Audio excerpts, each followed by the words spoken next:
Hello everyone. आज मैंने अपना न्यू चैनल एसएससी विद्या कर स्टार्ट किया है, जिसमें मैंने सभी एसएससी रिलेटेड जीके का टॉपिक और इंग्लिश का टॉपिक पढ़ाऊंगी। तो आज हमने फर्स्ट चैप्टर पॉलिटी का स्टार्ट किया है, making of constitution through mind maps. तो हम लोग स्टार्ट करते हैं कैसे क्या है। तो मेकिंग ऑफ कॉन्स्टिट्यूशन, हमारा कॉन्स्टिट्यूशन बनने के पहले क्या स्ट्रगल, क्या इवेंट्स, क्या प्रपोजल्स थे, कैसे ब्रिटिश ने उन्हें माना, हम लोग एक्सेप्ट किए उसे, आज हम लोग पढ़ने वाले हैं। तो पहले अपने कॉन्स्टिट्यूशन बनने से पहले कॉन्स्टिट्यूशन बैकग्राउंड क्या था वो जानते हैं। तो जैसा कि 1776 में यूएस को इंडिपेंडेंस मिल गया था 4 जुलाई को। तो उन्होंने जैसे ही इंडिपेंडेंस मिला तो उन्होंने 1787 में अपना कॉन्स्टिट्यूशन का आउटलाइन डिस्क्राइब करना स्टार्ट कर दिया, फ्रेम करना स्टार्ट कर दिया कि किस टाइप का कॉन्स्टिट्यूशन होगा यूएस का और कैसे यूएस का रूल चलेगा। उन्होंने लेआउट्स लिया, आइडियाज़ देखा हर कंट्री का अपना कॉन्स्टिट्यूशन बनाने के लिए, हेल्प के लिए। तो जैसे ही कॉन्स्टिट्यूशन यूएस का स्टार्ट हुआ, उससे हम इन्फ्लुएंस होकर इंडियन के लोगों को भी कॉन्स्टिट्यूशन का डिमांड स्टार्ट हुआ कि इंडिया में भी कॉन्स्टिट्यूशन होना चाहिए। और आज के टाइम में मॉडर्न कॉन्स्टिट्यूशन इंडिया का ना ही रिजिड है और ना ही फ्लैक्सिबल है। जैसा कि डेमोक्रेटिक कंट्री में होता है, हर डेमोक्रेटिक कंट्री में अपना कॉन्स्टिट्यूशन होता है। जैसे इंडिया में है, यूएस में है, बहुत सारे डेमोक्रेटिक कंट्री में, ऑस्ट्रेलिया में है। पर ज़रूरी नहीं कि हर डेमोक्रेटिक कंट्री में कॉन्स्टिट्यूशन होना चाहिए। बहुत सारे कंट्रीज ऐसे हैं जो सिर्फ नाम के डेमोक्रेटिक है। जैसे एग्जांपल्स में आ जाएगा चाइना है, नॉर्थ कोरिया है, एक तरह से पाकिस्तान है जिसमें सिर्फ नाम की सरकार है पर मेन पावर वो किसी और के अंडर में चलता है। तो वहाँ कॉन्स्टिट्यूशन का कोई वैल्यू नहीं है। उसके बाद हम लोग देखते हैं कि कैसे ड्राफ्ट प्रपोज हुआ कॉन्स्टिट्यूशन का, कैसे डिमांड स्टार्ट हुआ, ब्रिटिश ने कैसे माना उस प्रपोजल को। तो पहला डिमांड कॉन्स्टिट्यूशन का स्टार्ट हुआ था 1928 में। इसके द्वारा मोतीलाल नेहरू के द्वारा सबसे पहला कॉन्स्टिट्यूशन रिपोर्ट मोतीलाल नेहरू ने ही बताया था। जैसे ही उन्होंने बताया उसके बाद और भी लोग आए, और भी स्कॉलर्स आए जिन्हें लगा कि ऐसा होना चाहिए हमारा कॉन्स्टिट्यूशन का ड्राफ्ट।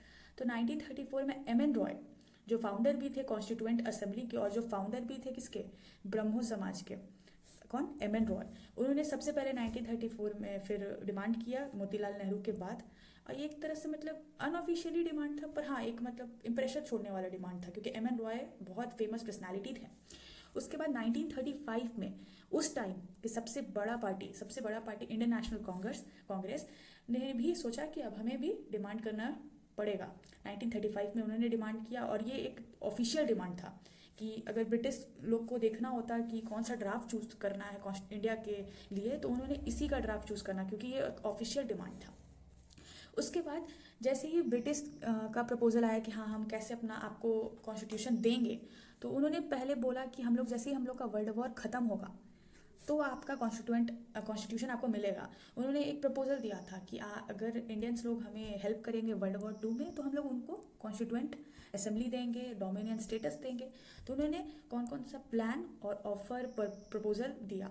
सबसे पहले उन्होंने ऑफर दिया था अगस्त ऑफर का। और जैसे ही अगस्त ऑफर ये रिजेक्ट हो गया, क्योंकि ये इसमें था कि डोमिनियन स्टेटस के बारे में था, तो हमें तो फुल इंडिपेंडेंस चाहिए था, डोमिनेंट स्टेटस नहीं चाहिए था। तो ये रिजेक्ट कर दिया गया और ये रिजेक्ट दोनों पार्टी मतलब इंडियन नेशनल कांग्रेस के द्वारा भी पार्टी से रिजेक्ट कर दिया गया और मुस्लिम लीग के द्वारा भी रिजेक्ट कर दिया गया। उसके बाद 1942 में आया क्रिप्स प्रपोजल। ये भी सेम अगस्त ऑफर के जैसा था, ये भी रिजेक्ट हो गया दोनों पार्टी के थ्रू।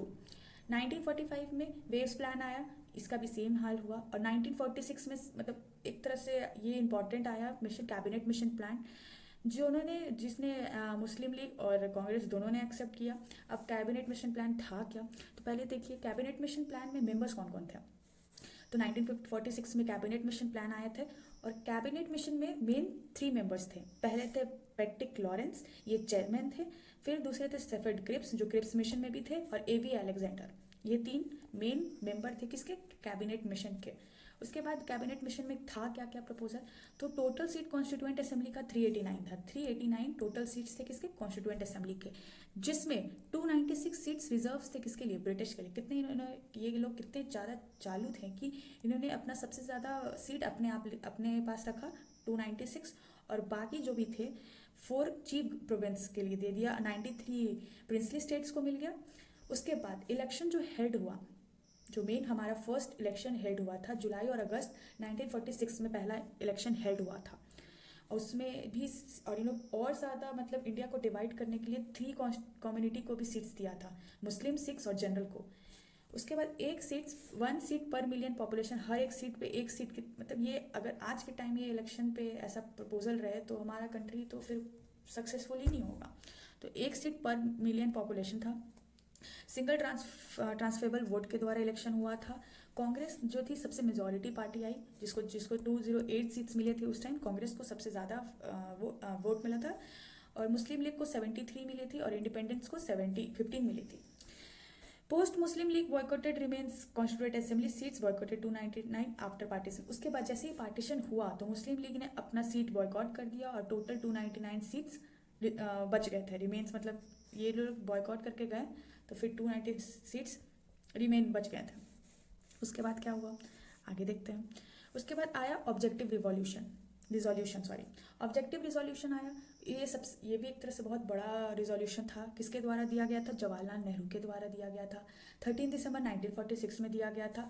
और ये इसका रिजोल्यूशन अडॉप्ट कब किया गया? 22 जनवरी 1947 में अडॉप्ट किया गया इस ऑब्जेक्टिव रिजोल्यूशन को। फिर क्या था? Communities of constituent assembly. कितने कॉन्स्टिट्यूएंट असेंबली बने? हमारे 8 मेजर मतलब मेन जो थे कम्युनिटीज़ वो 8 थे और 13 थे माइनर कम्युनिटी। अभी तक के लिए हम लोग ये इस पार्ट में यहीं तक रखते हैं। उसके बाद हम लोग सेकेंड पार्ट में कैसे क्या हुआ, कैसे कौन बिल्ड हुआ, कैसे फॉर्मेशन हुआ, कौन कौन प्रेसिडेंट बने, इंपॉर्टेंट पार्ट्स कौन थे, ये सब हम लोग नेक्स्ट पार्ट में स्टार्ट करेंगे। Okay, thank you. और आप इस चैनल को सब्सक्राइब करना। और मैं लिंक में एसएससी विद्या का टेलीग्राम चैनल अटैच कर दूँगी। आप वहाँ जाकर PDF और ऑफिशियल साइट्स पे PDF परचेज कर सकते हो। Thank you.